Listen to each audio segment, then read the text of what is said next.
The last several gardening seasons, we've recommended our raised beds to multiple different people, and we're finally getting around to editing the video of actually how we made these. So I hope you guys enjoy. We have about $9 into each of these raised beds. They're approximately 3 foot wide by 9 foot long by 1 foot tall. Dean Family Acres.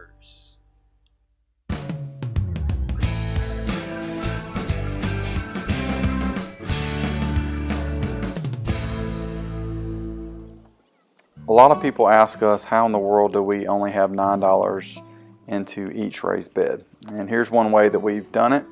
We actually were able to get some scrap rough sawn or milled lumber from one of our neighbors who has a mill, and these were offcuts, so they weren't exactly straight, they weren't exactly perfect, but in my opinion they were awesome in regards to what we were looking to do.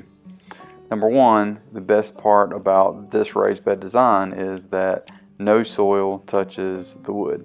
So really there's nothing that's going to rot anytime soon, and they should last for a very long time. Because of this design, you could use treated lumber if you wanted to, because you wouldn't have to worry about any kind of contact with the soil that you're growing your fruits or vegetables in.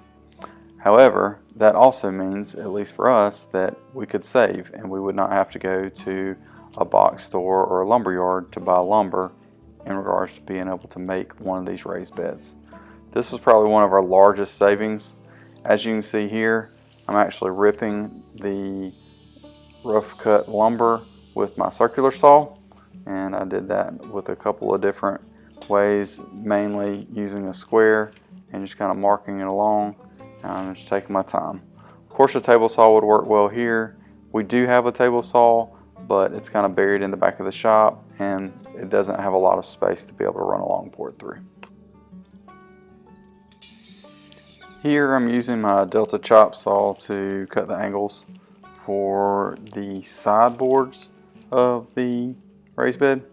You really have to pay attention to your measurements. The metal that you see to the right behind the saw there, is actually roofing metal, and that's what is going to produce your walls of your raised bed. And then you use the lumber on the outside of that to create your frame. Well, you have to be very careful in regards to what your measurements are, or you will end up needing to trim metal. And the key to this is to not trim metal. And when the metal overlaps, it actually overlaps by about 2 inches.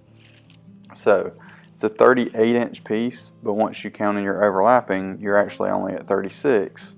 So we made ours 9 foot long approximately, so it's actually 9 foot 2 inches.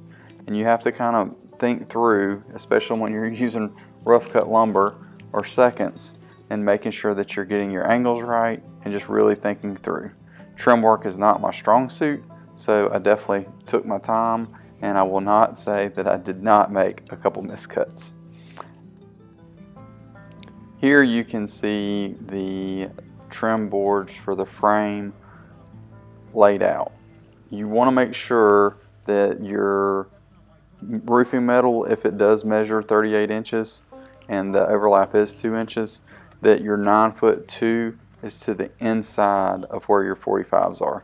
Again, trim work is not my specialty. I definitely make miscuts all the time, and when you're using reclaimed stuff, it makes it even more interesting. So just be sure and take your time.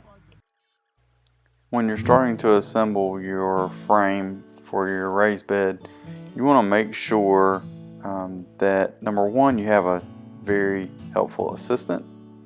Number two, you want to make sure that if at all possible, you have a level surface to work from.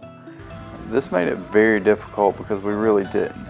So as you can see, we're trying to make things work, but when you're using reclaimed materials as well as an uneven surface, it definitely makes it a little bit of a challenge. So those would be my 2 main recommendations. Also, make sure and use your tape measure and look as professional as you possibly can.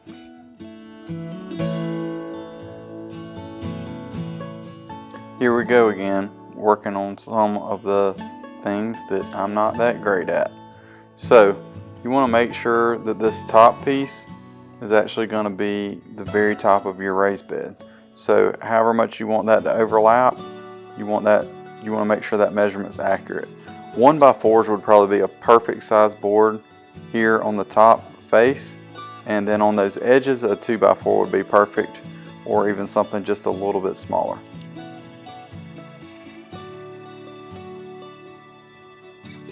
You can see, trying to make sure that we got the measurement right, and screwing it down with some help,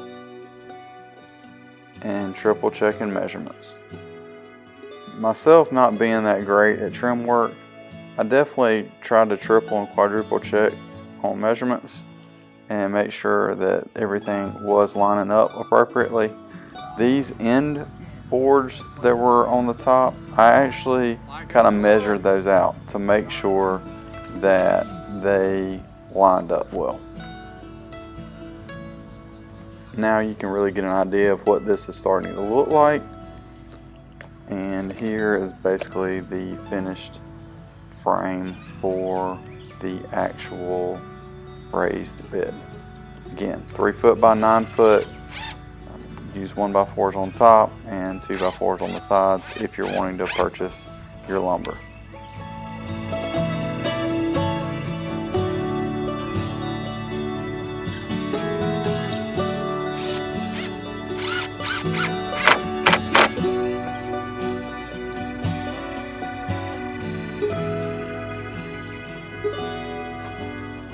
This is where the fun begins.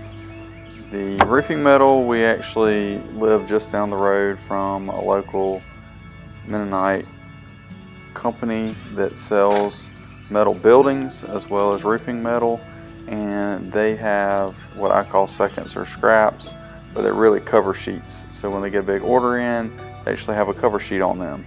And since we're only a couple miles down the road, we actually can go and pick through their scrap pile and choose ones that are the same color, and we actually even get to use their cutter, so we cut these to 1 foot lengths. Alright, so we got the frame laid out. It's 9 foot by 3 foot, and we're going to use corner pieces for the metal roofing or siding in the corners, and then 1 foot pieces of metal siding. Just worked out the easiest. So here we go.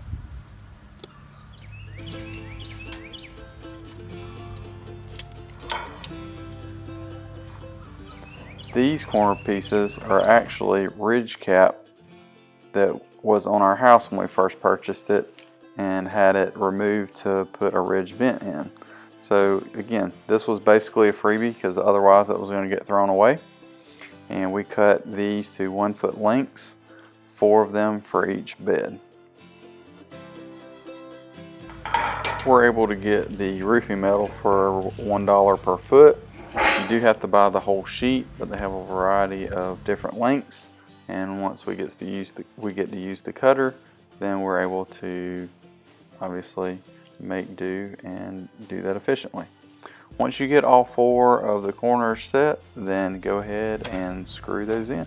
You can use decking screws or sheet metal screws. Once you get your corner pieces all installed, then you can put in your roofing metal. As I reminded you before, triple measure if you end up being off, as we were in this first bed that we made. You will have to trim metal. The preference would definitely be that you want to trim wood instead of metal, because it's just a lot easier and honestly a lot safer.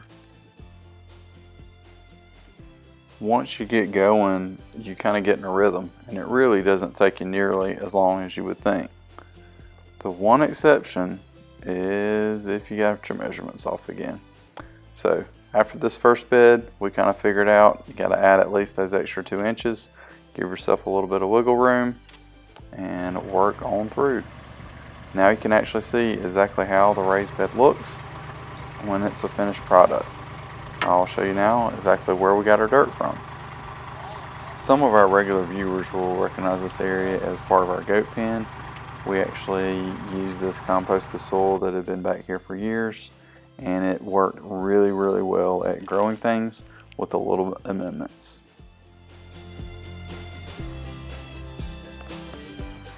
Here's another angle. I think we're getting better with each one. Just remember that third one's not set yet. We hadn't leveled it. The first one we didn't level. Second one we leveled, it is pretty close. And then the third one we have not leveled yet, but I was able to find some cedar to at least get the top done. The sides are just rough cut, but we sealed those. So hopefully that will help them last a little longer. We'll kind of see. It's kind of an experiment. We always replace the wood, I think, without having too much of a mess, but hopefully we won't ever have to do that for quite some time. Daniel from Arms Family Homestead kind of is where we found out about these. I know that several other people have done these, but he's the main one that we have kind of seen do those. So that's where we kind of got the idea from. So thanks again for watching. This is Dean Family Acres, just giving you an update. Thanks again.